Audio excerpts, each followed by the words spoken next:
이게 60년이 되다 보니까 콘크리트가 노후돼 갖고 지나가는 사람이 다치는 일도 있었어요. 저는 위험하다고 봅니다. 그대로 두는 건 정체죠. 언론에서 나오는 거 보면 막 종묘 앞에 초고층 건물을 막 하루 짓는다. 종묘 정전은 510m 이상이 떨어져 있습니다. 그런데 그거를 일반인 시민들은 잘 모른다는 거죠. 특정 건설사에 이거 특혜 주는 거 아니냐? 이걸 특혜라고 하면 우리 서울 시민들한테 가는 혜택을 가로막는 거예요. 개발이 되게 되면 조금의 이득이 있어야 개발을 할 거 아닙니까, 사업자가. 그런 부분에 대한 이해 없이 그냥 야, 특정 기업에 특혜를 주기 위해서 용적률 높이 올려준 거 아니야? 이렇게 얘기하는 것은 좀 사실에 부합되지 않는 얘기. 우리가 정말 서울의 본질을 보자.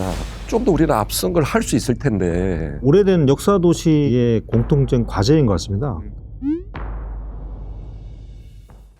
네, 반갑습니다. 황현입니다. 오늘 최근 논란이 되고 있는 서울 도심 개발, 특히 이 세운상가를 둘러싼 여러 쟁점들을 이 팩트를 중심으로 한번 짚어보기 위해서 전문가분들 모셔보고 이야기 나눠보도록 하겠습니다. 예, 반갑습니다. 서울시립대학교 도시공학과 남진 교수입니다. 남진 교수님. 줄곧 서울시 관련된 연구들이나 이런 것들 많이 하고 있습니다. 안녕하세요. 저는 그 서울시에서 도시 환경 개선 업무를 담당하고 있고 구체적으로는 이제 세운지구 업무를 담당하고 있는 도시책정과장 김용배라고 하고요. 팩트 위주로 시민들님이 궁금해한 사항이나 조금 오해 있는 부분들을 사실에 근거해서 정확하게 전달하도록 노력해 보겠습니다. 알겠습니다.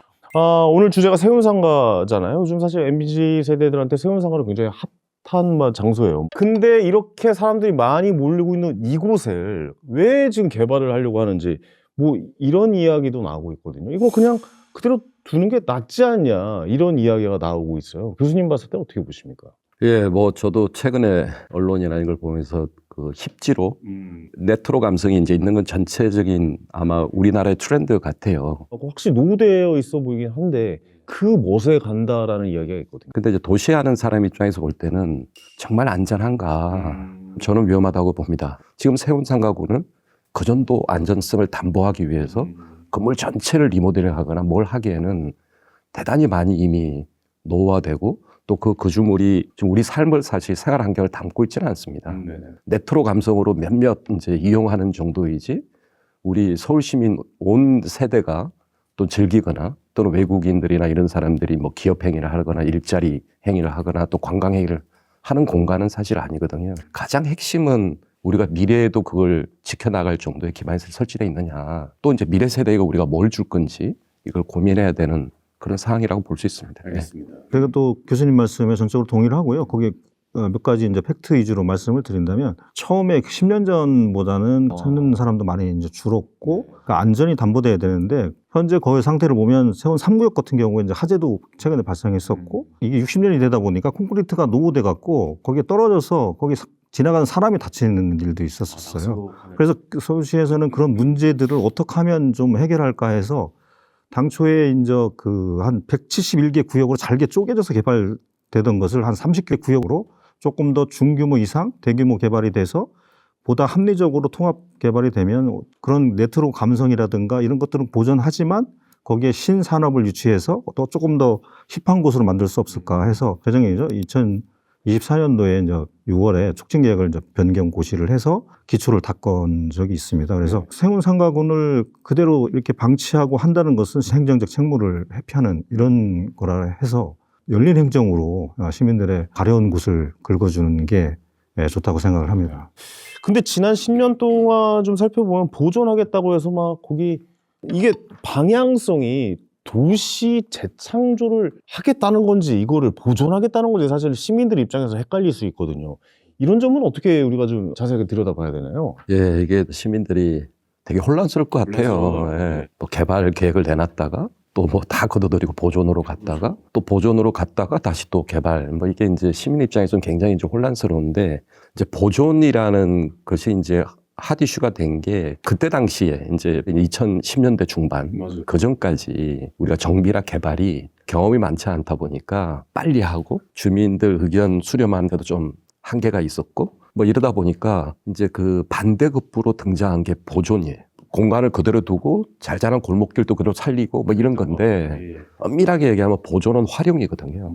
우리가 갖고 있는 자원이나 역사 이런 환경들을 우리가 어떻게 활용하느냐, 이용하느냐의 문제이지 그대로 두는 건 정체죠. 그래서 지금 개발이라는 거는 우리가 강남식 개발하자는 게 아닙니다. 여기는 엄청난 문화와 자산들을 갖고 있는데 이 컨텐츠를 많은 사람들이 이용하게 할 수 있다면 그게 저는 뭐 강북 전성시대 막 얘기를 하는데 강북민들이 옛날에 본인들이 갖고 있는 역사성 뭐 이런 것들을 다시 담보할 수 있지 않느냐 이렇게 생각합니다. 알겠습니다. 그러니까 우리가 그냥 지나갈 수 있는 역사나 이런 게 엄청나게 많이 보존되어 있는 것도 사실이고 단순히 보존만이 아니라 어느 정도 개발을 통해서 보존과 개발을 동시에 이끌어갈 수 있는 개발이 필요하다라는 말씀이신 것 같아요. 과장님도 여기에 동의하시죠? 네, 동의하고요. 왜냐하면 이제 이게 우리가 보존이 되려면 안전이 담보되고 뭐 해야 되는데 세운지구는 이미 30년 이상 된 노후된 건물이 거의 100%입니다. 거기에 또 산업구조로 보면 도심 산업이라고 볼 수 없는 뭐 인쇄라든가 그다음에 우리가 철공소 뭐 이런 업무로 되어 있거든요. 그러다 보니까 이제 이게 그 임대료가 저렴하다 보니까 그런 산업들이 거기 그 공간에 있고 그래서 이제 그걸 개발해서 오피스 공간이나 복합지구를 하게 되면 사무 공간뿐이 아니라 거기에서 휴게도 되고 그다음에 거기에서 헬스도 할 수 있고 그런 공간이 마련된다면 일자리가 여기 강북에 만들어지고 그런 걸로 해야 되는데 너무 거기를 놔두기에는 노후화가 심해졌다 이렇게 볼 수 있고요. 그래서 이제 전입시장 때 이제 공중부행도 사실 만들었거든요. 근데 그 전입시장도 이제 도시 재생을 일환으로다가 했는데 당초 이제 기대했던 것보다 지금 효과가 없었던 거예요. 당초 기대했던 것은 종로에서 충무로까지 2층 공간에 공중보행로를 연결을 하면 거기에 많은 사람들이 이용해서 하루 평균 한 10만 명 이상이 오게 되면 거기가 지금 노후화됐지만 새로운 뭐 아까 17호랑 연결돼서 재생이 돼서 활력이 있는 공간으로 될 것으로 기대하고 시작을 했죠. 했는데 17년도에는 계획할 때 한 10만 명 찾는 걸로 했는데 24년도에 이제 감사 받으니까 이제 1만 명도 찾지 않는 이런 곡이다 보니까 목적이 있어야 되는데 목적성이 없는 거예요. 그러니까 볼 만한 게 없어진 거죠. 그러니까 어떻게 보면 두 분 생각하실 때 그런 지점들이 실패한 도시 정비라고 보십니까? 어떻습니까, 두 분은? 이제 우리나라의 재생이란 용어가 정비에 대한 반성으로 탄생을 했는데 근데 이제 전 세계적으로 보면 이게 재생이라는 게 정비 사업을 포함하는 거예요. 그러니까 도시라는 데는 들여다보면 어떤 데는 막 수술을 해서 뭘 해야 되는 거예요. 근데 어떤 곳은 그냥 주사 한 방 놓으면 해결될 것 같고 이제 제가 볼 때 뭐 서울시 도심 재창조라는 것들은 아마 그런 맥락을 담고 있는 것 같아요. 그러니까 기반시설이 열악하고 새로운 산업들을 유치해야 될 곳은 제가 볼 땐 수술을 하고 아마 이런 정책들을 지금 새롭게 마련하고 뭐 이런 걸로 제가 이해가 됩니다. 좀 다른 쪽으로의 도심 재생이 시작이 돼야 된다라고 근데 그런 부분에 대해서 이제 과거의 도시 재생 정책이 서울에 이제 어떻게 하면 다시 활력 있는 공간에서 도시 공간 구조를 개편할 거냐 그런 고심 끝에 나온 게 이제 녹지 생태 도심 전략입니다. 이 핵심은 뭐냐면 공공에서는 그런 서울 숲 같은 대규모 공원이라든가 오픈 스페이스 만들기가 어렵거든요. 네. 그러면 그걸 어떻게 확보할 거냐가 어떻게 문제죠. 확보해야 됩니까? 되잖아요. 그러니까 그것을 민간에 어차피 개발을 이용할 때 그런 공간을 확보할 수밖에 없는 상황이잖아요. 네. 그러려면 이제 개발 사업을 통해서 용적률을 높여주고 높이를 높여주는 대신에 오픈 스페이스 공간이 좀 생기죠. 그럼 그 공간이 생긴 부분에 시민들한테 그 공간을 열어서 돌려주자. 이런 전략이라고 보시면 될 것 같습니다. 알겠습니다. 자, 그러면 여기에서 팩트 체크를 좀 해봐야 될 것 같은 부분이 있는데 왜 최근에 언론에서 엄청나게 많은 이야기들이 나오고 있단 말이죠. 첫 번째는 돈 문제입니다. 이게 사업비가 1조 5천억이나 들지만 사업성이 안 나온다고 하는데 이 숫자만 들어보면 시민들이 느끼기에 뭐 하는 거야 서울시 뭐 이렇게 생각할 수밖에 없어요. 그 실무에 계시니까 어떻게 보고 계십니까? 예, 그 1조 5천억이라는 숫자는 사실은 이제 세운지구를 개발하면서 거기에 녹지축을 조성하는 비용이 1조 5천억이거든요. 시민들은 그럼 1조 5천억을 내 돈으로 들어가는 거야? 뭐 이렇게 생각할 수 있습니다. 세금으로 다 쓰는 거 아니야? 네. 기본적으로 네. 생각하죠. 정확하게 이제 말씀드리면 이제 세운지구는 이제 도시재정비 촉진법에 근거하거든요. 거기에 보면 이제 선투자 후회수 방식이라고 해서 일단은 이제 공공이 먼저 그 공원이라든가 이걸 조성하고 그다음에 이제 그 민간 개발이 지구에서 따라나잖아요. 그럼 거기에서 이제 그 개발 이득을 회수해서 그걸 선순환 구조로 만들어서 계속 단계별로 이렇게 공원을 조성해서 녹지축을 이제 완성하는 그런 개념이라는 걸 먼저 말씀을 드리고요. 네. 그다음에 이제 저희가 이제 선투자할 때 그러면 공공에서 재원을 투자하게 되면 지방재정법에 따라서 투자 심사를 받고 중앙투자심사라 이런 경제성을 판단하게 됩니다. 그다음에 이제 정책적 결정뿐이 아니고 기술 타당성이나 재무적 종합적인 검토를 거쳐서 그 예산이 들어가게 되면 그런 심도 있는 심사를 거쳐서 투자되는 거기 때문에 뭐 세금이 그냥 내 피 같은 돈이 그냥 호투로 이렇게 그렇죠. 사용한다 그런 건 절대 아니고요. 그다음에 지금 현재 그 녹지축 사업을 이제 재개하면서 지금 현재 산풍상가나 PJ 부분에 대해서 지금 그 공원 조성을 위한 단계별 행정 절차를 받고 있거든요. 네.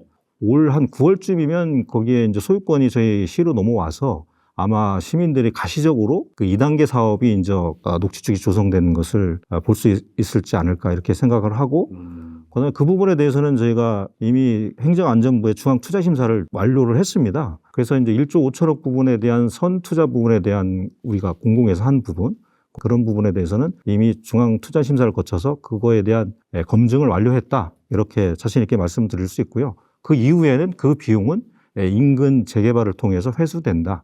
예, 그래서 이게 단계별로 저희가 뭐 1조 5천억이 한 번에 투입되는 게 아니고 상가별로 8개 상가가 이제 단계별로 하나 끝나면 거기에서 회수된 비용으로 다음 상가 가고 뭐 이런 식으로 선순환 구조로 이루어진다. 이렇게 이해하시면 될 것 같습니다. 그래서 하나를 완료하고 나서 다음으로 가서 다시 여기에서 나온 수익으로 다른 곳을 또 다음 넥스트 스텝으로 넘어가고 또 이게 마지막까지 가서 끝판왕까지 가는 거군요. 계속해서 이게 투자를 받아서. 그러니까 기본적으로 이게 한 번에 세금이 왕창 들어가는 그런 사업은 아니다라고 좀 이해를 해봐야 되겠네요. 말씀을 들어보니까. 우리가 정비 사업이라는 메커니즘을 정확하게 이해해야 되는데, 예를 들어서 이제 여기 세운상가 축이 이렇게 있다고 치면 여기가 이제 녹지를 만들려고 하고 이렇게 돼 있고, 여기가 이제 4구역이 지금 철거가 됐어요. 그래서 여기가 이제 현대상가가 다 그게 돼서 여기 이제 현대상가 광장, 세운 광장이라고 만들어놨죠. 네, 지금 현재 예, 예. 그러니까 요 개발 구역을 요렇게 잡는 게 아니라 요렇게 잡습니다. 네네. 이게 재개발의 하나의 구역이에요. 그러면 얘가 개발하면 얘가 이 땅에 대한 공공기여로 이 땅을 내놓는 겁니다. 근데 요 땅을 먼저 이제 되기 전에 공원을 먼저 만들려고 서울시가 1층 부분 투자할 수는 있지만 투자 안 해도 사실은 별게 없습니다. 사업, 대부분 이제 사업을 늦게 가려면 투자 안 하죠. 얘네들이 다 개발하고 나면 만들어질 테니까. 근데 이제 서울시 입장에서는 공원을 만들어야 사실 요 앞에 종묘라는 데도 사람들이 모이고 활용될 때 종묘가 더 이용될 수 있다. 그래서 요 앞에 이게 종로잖아요. 네. 종로변이 좀 더 활발하게 사람들이 모이고 이 공간이 여러분한테 오픈된 공간이란 인식을 주기는 게 중요하기 때문에, 그래서 서울시가 여기서 나중에 개발이 가져올 거를 먼저 요걸 지금 만들어 놓은 거거든요. 그 다음에 이제 요거 개발할 때는 또 이거하고 요 구역이 이렇게 됩니다. 이렇게 되기 때문에 얘가 개발하면 요것도 해놓는 거예요. 건물이 하나 올라갈 때마다 이렇게 기부 체납으로 공원을 하나씩 만들어 나가서 이렇게 진화되는 거군요. 두 번째는 아까 좀 민간 사업자 개발 방식으로 이루어진다고 하셨는데, 여기에 대해서도 좀 말이 좀 나오고 있습니다. 주요 쟁점 중 하나가 특정 건설사에 이거 뭐 독점적으로 이거 특혜 주는 거 아니냐? 뭐 실제로 이 말들이 나오고 있어요. 과장님 보실 때 어떠십니까? 지금 얼굴이 많이 답답해 보이시는데. 네, 그런 부분에 대해서 진짜 이렇게 나오면 당황스럽기도 하고, 왜 그러냐면 아까 말씀드렸잖아요. 그러니까 1조 5천억에 조성이 돼야지 공원이 만들어지는데, 그러면 그걸 우리 시비로 전액한다는 얘기는 시민들이 예산으로 사용한다는 얘기고, 그러면 거기에서 나오는 민간 이런 부분들은 우리가 환수나 이런 게 없다는 걸 전제하고 있잖아요. 그러다 보니까 이걸 그런 강북 도심을 개발하려고 그러면 서울시 예산을 다 투입해서 할 수 없으니까, 그럼 어떻게 그거를 할 거냐? 그러면 민간 사업자의 개발 이득을 우리가 확보할 수 있는 구조를 만들고, 그 개발 이득을 일부를 이용해서 시민들에게 돌려줄 수 있는 그런 개발 사업의 구조를 만드는 게 서울시의 역할이라고 보고요.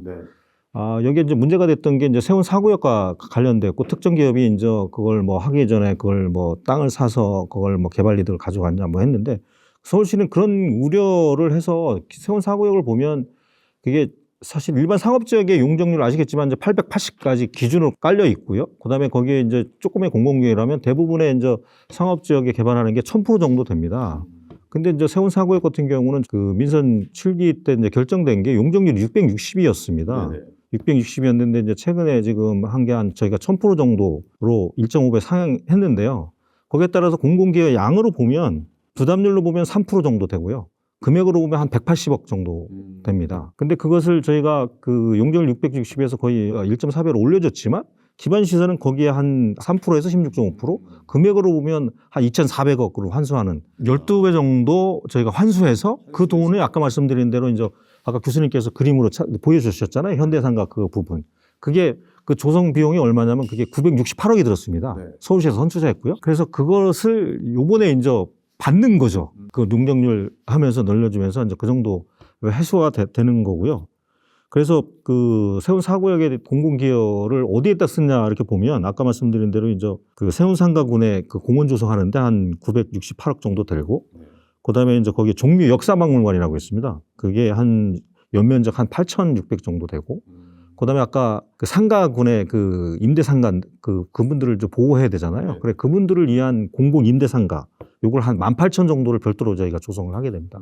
그럼 그 금액적으로 보면 아까 말씀드린 대로 한 2,164억 정도의 금액을 환수해서 개발이 되게 되면 조금의 이득이 있어야 개발을 할 거 아닙니까, 사업자가. 그런데 이제 그게 어떻게 균형을 찾고 적정 이득을 환수하냐 이런 게 문제가 되겠죠. 그런데 그런 부분에 대한 이해 없이 그냥 야 특정 기업에 뭐 특혜를 주기 위해서 니들 뭐 용적률 높이 올려준 거 아니야? 뭐 이렇게 쉽게 이렇게 얘기하는 것은 좀 사실에 부합되지 않는 얘기예요. 그러니까 어느 정도 이익은 돌아가겠죠. 그렇죠. 당연히. 예. 그건 뭐 당연한 거 아닙니까? 그래야지 개발이 일어나니까요. 그러니까 그 인력과 그 사업을 해서 그 사업성이 어느 정도 있어야 여기에 이제 건물이 올라가고 공원이 생기고 그러니까 어느 정도 이익은 돌아가겠지만 특혜까지 말하는 건 말도 안 되는 일이다라고 좀 생각을 하시는 거군요. 그렇습니다. 예. 알겠습니다. 교수님은 어떻게 보고 계십니까? 그러니까 이 특혜로 따지면 그런 식으로 따지면 서울시가 어쨌든 1967년인가 그때 도심재개발 기본계획이라는 걸 수립하고 60년 동안 엄청난 도심에 을지로 뭐 다 이런 데가 다 지금 건물 들어선 게 다 그런데 자 그게 다 특혜냐. 시스템은 똑같습니다. 이게 사업이 갑자기 바뀐 게 아니고 그러니까 도시 및 주거환경 정비법에 의한 사업 툴이 똑같고 이제 재개발 재건축 같은 경우도 이제 재개발도 보통 2종이면 우리가 200%인데 300%까지 100% 용적률을 올려줍니다. 이 지역이 너무 낙후되고 너무 어려우니까 공공의 재원을 여기다 쏟으면 쏟을 때 다른 데가 많으니까 자 니네끼리 좀 용적률 100% 올려줄 테니까 좀 잘 만들어 봐. 그럼 이제 올려준 거에 대신 기반시설을 공원도 만들고 도로도 만듭니다. 이 조합들이. 그렇게 만든 게 7만 5천 세대의 공공임대주택이 있습니다. 그러니까 서울시 인프라를 공공재로 만든 것도 있지만 조합이나 민간 개발에 의해서 공공기여를 통해서 공원, 도로, 필요한 기반시설, 어린이집, 도서관 이런 것들을 쭉 만들어 왔어요. 그래서 서울시는 공공기여 시스템이 저는 굉장히 완벽하다고 봐요. 용적률 하나 올라갈 때마다 기계적으로 돼 있습니다. 그다음에 또 서울시가 10년 전에 도입한 사전협상 제도라는 게 있어요. 도시계획 변경 사전협상. 이제 민간 개발을 하지 않으면 공공이 아무것도 못 얻는다. 아무 사업이 안 일어나면 주민들이 아무도 행복해지지 않는다. 어떤 개발을 통해서 지역 주민이 수영장이라도 하나 생기고 헬스장이라도 하나 생기고 그런 그 민간의 활력을 지역 주민한테 어떻게 환류하느냐.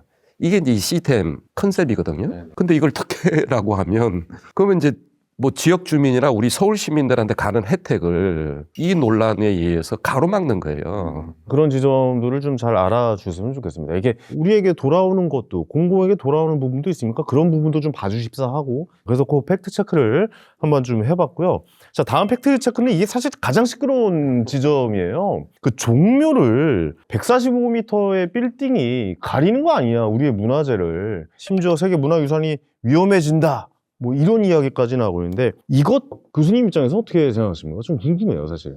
그러니까 이게 뭐 145m가 절대적이고 애초에 이제 이걸 처음에 그거 할 때는 또 122m가 아마 국가유산청하고 그때 당시에 협의된 얘기입니다. 그러면 그 차이가 23m거든요. 이제 문제는 이게 과하냐 아니냐 이제 이런 얘기인데 절대 높이의 개념이 아니니까 저는 이게 합의가 안 될 부분이 아니고 논란을 할 이유가 없어요. 145m라는 것들을 가지고 오히려 우리가 그 세운 녹지축을 우리가 그동안 염원해왔던 서울의 도시공간 구조를 개편할 수 있다면 높이가 절대적인 게 아니라 오히려 종묘의 색깔이라든지 인면을 어떻게 우리 역사 환경과 맞는 색깔로 만들고 그 위에 입체적으로 어떻게 만들고 디자인을 어떻게 하고 경관도 그게 정말 그 정전을 방문했던 사람들이 저 야간 경관을 보면서 좀 더 우리가 일체감을 느낄 수 있느냐. 그러니까 저는 시민 입장에 봐야 된다고 봐요. 시민 입장에서 보면 높이 해서 아무것도 안 하는 것보다 좀 높지만 입체적으로 굉장히 우리가 프렌들리하고 좀 미래지향적으로 만든 건축안이 만들어지면 훨씬 활용도도 높을 거다. 그래서 저는 이게 서울 강북의 도시의 본질을 보자. 높이를 볼 게 아니라 우리가 정말 서울의 본질을 보자. 강북이 갖고 있는 문화, 역사, 자원, 컨텐츠를 야이 우리가 이용할 수 있게 만들어내는가가 이게 도시의 종합적인 행정이지. 그 뭐하러 우리가 이 역사 자원하고 색채를 맞추고 사람들이 지나다 할 때 위화감이 안 느끼게 공간을 배려하고 좀 더 우리는 앞선 걸 할 수 있을 텐데. 무슨 말씀인지 알 것 같습니다. 그러니까 너무 높이만 갖고 요즘 언론에서 이야기하고 높이 때문에 안 된다라고 이야기를 하니까 어떻습니까? 실제로 서울시에서 높이에 대한 타협점을 좀 잡을 용의가 있는 겁니까? 네, 그 부분과 관련해서 저희가 부연 설명을 드리면 그 경관은 차량의 위치라든가 범위라든가 방향에 따라 약간씩 보는 시각에 따라 좀 달라질 수 있고요. 그다음에 이제 지금 국가유산청이나 뭐 유네스코에서 지금 얘기하고 있는 게 세계 유산 영향 평가를 받아라 뭐 이렇게 얘기를 하고 있거든요. 근데 세계 유산 영향 평가를 받으라 하는 곳에는 뭐가 숨어 있냐면 문화재 심의를 받으라는 얘기거든요. 그런데 이제 아까도 저희가 협의해서 120m 했는데 문화재 심의를 통해서 71.9 반절로 깎였습니다. 그렇게 하고 국가유산청에서는 그거를 고수하겠다는 얘기고 높이를 손을 못 댄다고 계속 얘기를 하고 있어서 그러면 법적인 걸 살펴보자 그러면 세계유산법을 보더라도 세운사구역은 유산평가 대상도 아니고 높이 규제 대상도 더더욱 아닙니다.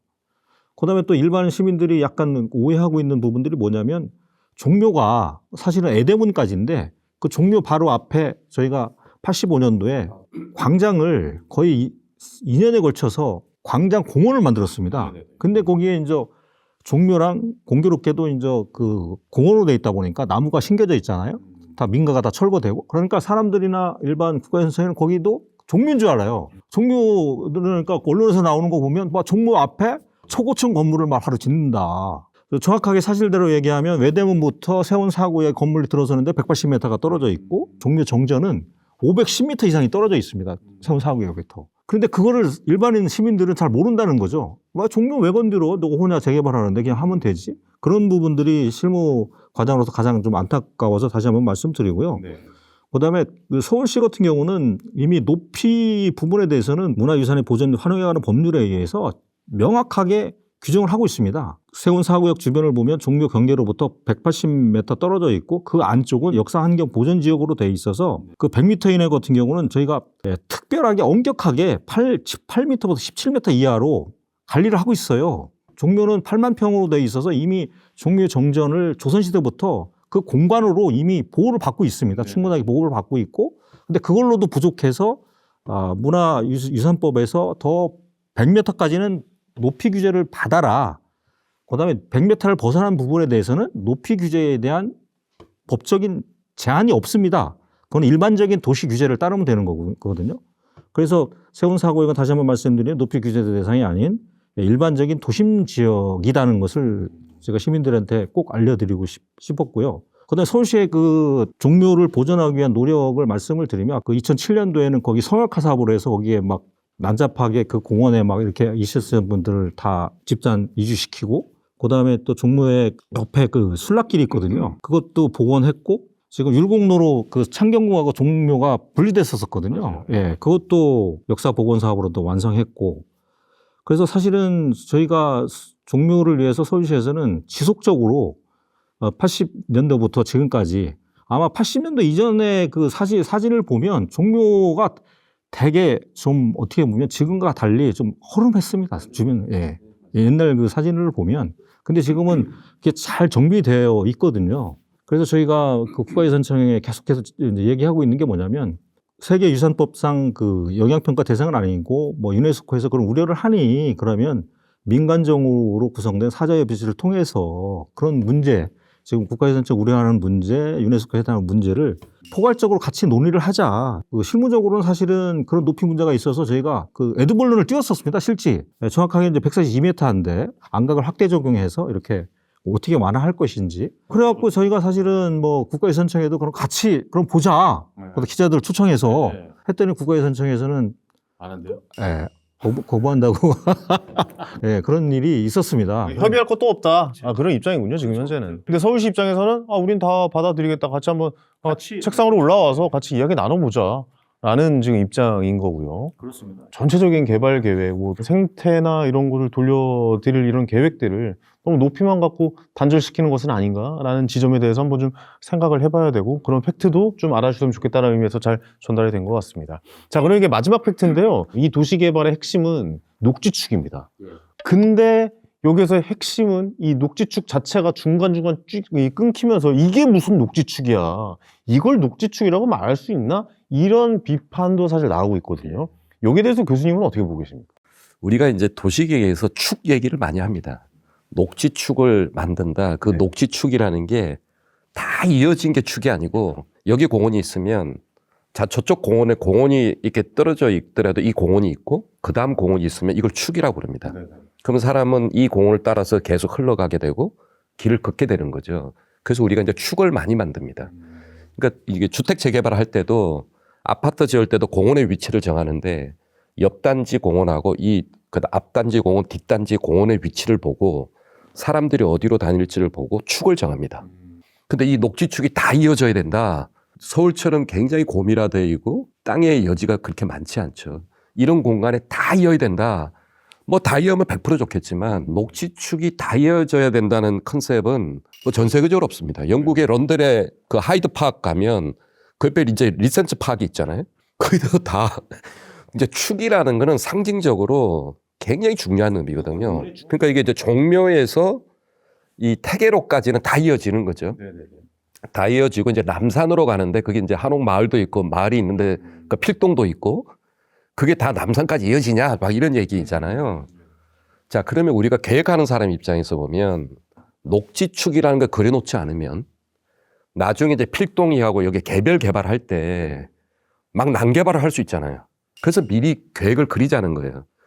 거기는 나중에 뭐 재개발 어떤 형태도 개발이 들어올 텐데 그 계획이 없다고 생각해 보세요. 없으면 마음대로 짓겠죠? 그러니까 그거를 이제 서울시가 선제적으로 녹지축이라는 게 1994년부터 만들어 놓은 거기 때문에 그게 지금 30여 년간 그 녹지축을 이어가자. 이제 그 이런 녹지축을 만든 걸 함부로 건설할 수 없다. 예. 이쪽 지역에는 여기 녹지축 만들 거야 우리가 라고 이제 정해놓고. 그러니까 이제 일단 합의하고 시민들이 그러면 이제 앞으로 미래에 생기니까 야 필동 니네 재개발할 때도 저희 가운데는 비어야지. 이게 이제 대중적 지지거든요. 그러니까 이제 도시계획이라는 거는 대중적 지지가 전제가 돼야 되는데 아마 그런 작업들이 저는 굉장히 중요하다고 보고요. 그래서 저는 이 녹지축 계획을 단순히 생태 도심을 만드는 게 아니라 이건 우리 도시의 미래인들, 미래를 살아갈 세대들에게 우리 문화유산을 향유하는 공간으로 만드는 측면에서 저는 굉장히 의미가 있다. 이제 이렇게 보고 있습니다. 그러면 그 녹지축이라는 게 많은 분들이 오해를 하신 것 같아요. 그러니까 전체적인 공원이만큼 생긴데 약간 이런 식으로 좀 오해를 다람쥐도 안 지나다니는데 뭐 이런 오해를 하고 계시는데 그런 큰 그림 안에서 도시의 중심에 공원을 만들어 나아간다라는 개념으로 받아들여야 된다라고 생각을 하시는 거군요. 알겠습니다. 전체적인 틀을 좀 이해를 좀 해봐야겠으면 좋겠습니다. 실무적으로 제가 보충을 설명을 드리면 이 축이라는 건 사실 방향성이기도 한데 실질적으로 저희는 그것을 다 이어가려고 뭐 부분이지만 필동 부분에는 뭐 공개공지라든가 아니면 도로로 단절된 부분은 뭐 공중보행로라든가 그다음에 녹지 데크 뭐 이런 것들로 해서 실질적으로도 이제 연결하려고도 단계적으로 그런 계획을 하고 있고요. 그다음에 이제 아까 말씀드린 대로 이제 이 세운 녹지축이라는 것은 어느 일시에 이렇게 한 번에 할 수 있는 사업이 아니잖아요. 이건 장기간에 걸쳐서 저희가 목표 연도는 지금 35년에서 한 40년 정도로 이렇게 보고 있는데 이게 그러면 뭐 민선 8기 들어서 오늘 갑자기 한 거냐? 팩트로 말씀드리면 이거는 95년도에 도시부 관리 기본계획이라는 게 있습니다. 법정 계획인데 거기서 이미 그걸 제시를 했어요. 그다음에 가장 큰 계획인 도시 기본계획에서도 97년도에 이미 서울은 그 남북 녹지축을 만들겠다 이렇게 선언을 했고 그래서 지금까지 서울시의 오랜 수건 도시계획이기도 합니다. 자, 이렇게 해서 세운상가에 대한 여러 가지 좀 이야기를 나눠봤는데 세운상가에 바라보는 시선이 조금은 좀 폭넓은 생각으로 다양하게 바뀌었으면 좋겠다라는 생각까지 좀 덧붙여봅니다. 마지막으로 세운상가가 이제 완벽하게 좋은 방향으로 나아간다면 이곳은 과연 어떻게 변할지에 대해서 마지막으로 한 번씩 좀 이야기를 해주시고 대화를 좀 맞춰볼까 합니다. 교수님이 보셨을 땐 어떻게 보십니까? 어떤 모습이 그려지나요?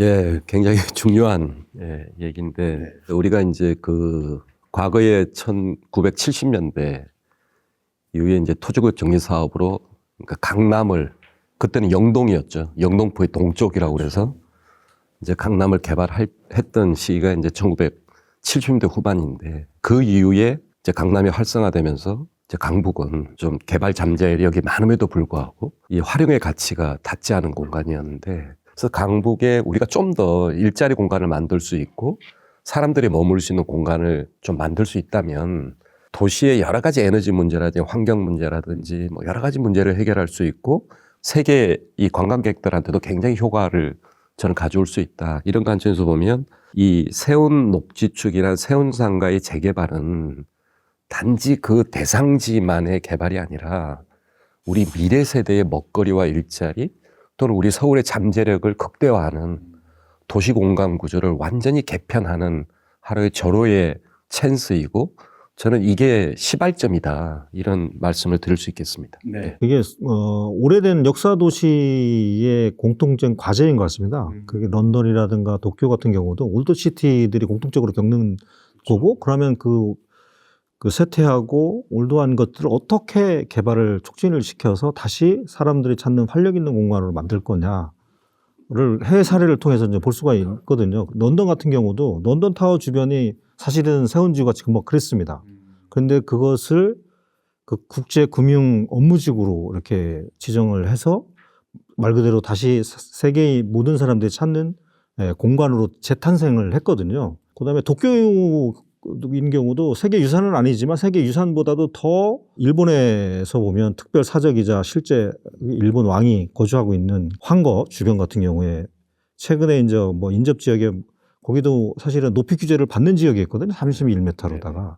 근데 그것을 글로벌 경쟁력이 계속 약화되고 그다음에 도시가 활력이 떨어지고 하니까 일본 같은 경우도 그걸 특별법을 만들어서 그걸 가감한 규제를 바꿨습니다. 바꿔갖고 거기도 현재 그 150m 이상의 그런 고층 빌딩이 들어섬으로 해서 기업이 5천 곳에 새로 입주했고 그다음에 거기 상주 인구만 35만 명 뭐 이렇게 되거든요.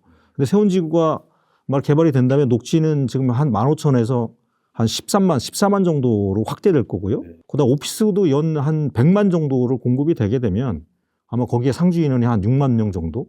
어떤 상상이 되는지 아시겠죠? 당연히 지금 죽어 있는 공간들이 세계 모든 사람들이 찾는 공간이 되고 뭐 성수 이상의 그런 공간이 되지 않을까 그렇게 기대하고요.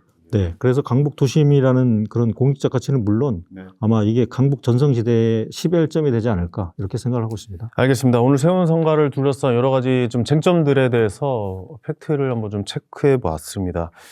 글쎄요, 변화라는 게 어떻게 보면 두려울 수도 있고 어떻게 보면 왜 굳이 저렇게라고 하지만 어느 정도의 이런 시끄러운 이야기들이 나올 수밖에 없는 것, 개발이라는 것은 그런 게 아닐까라는 생각이 듭니다. 하지만 어떻게 할 겁니까?